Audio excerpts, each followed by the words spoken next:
Hi, my name is Adrienne Griffin, and this is my story about my experience with postpartum depression.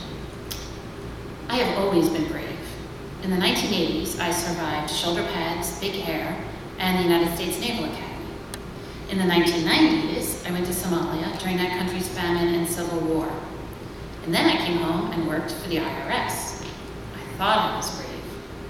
But then I had a baby, and I had postpartum depression.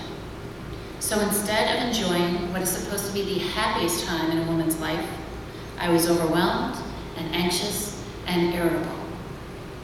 I was so horrible to my family that I thought they would be better off without me. And so I ran away. Literally. I got in the car, I drove away, and I left my husband and my 2-year-old and newborn.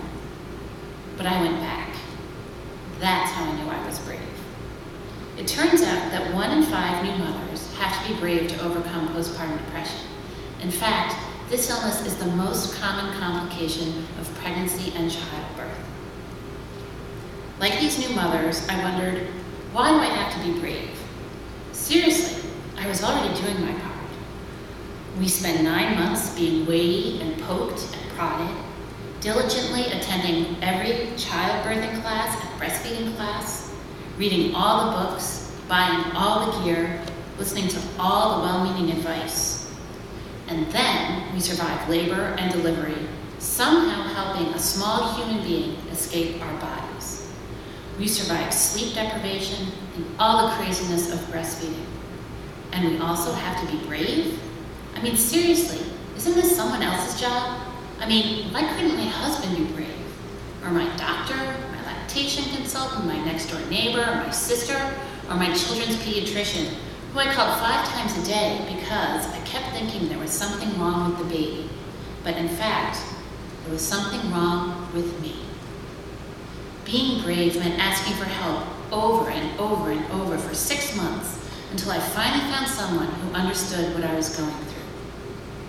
Being brave meant instead of suffering silently, I chose to start a support group, raise money, and talk to as many people about my experience with postpartum depression. Being brave means never giving up, taking one day at a time, asking for help, and not being perfect. You know, there was a time about 25 years ago when we would have whispered, breast cancer. Now, we all talk about breast cancer. We talk about it at cocktail parties. My mother and her friends go for an annual outing for a mammogram and shopping.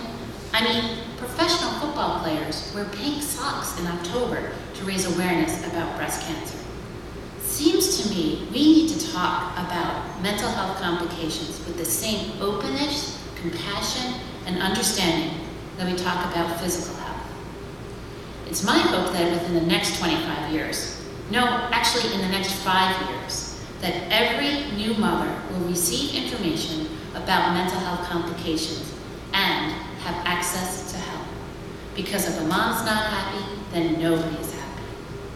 So what do I say to a new mom who's going through postpartum depression? You are not alone. You are not to blame. And with help, you will be well. Thank you.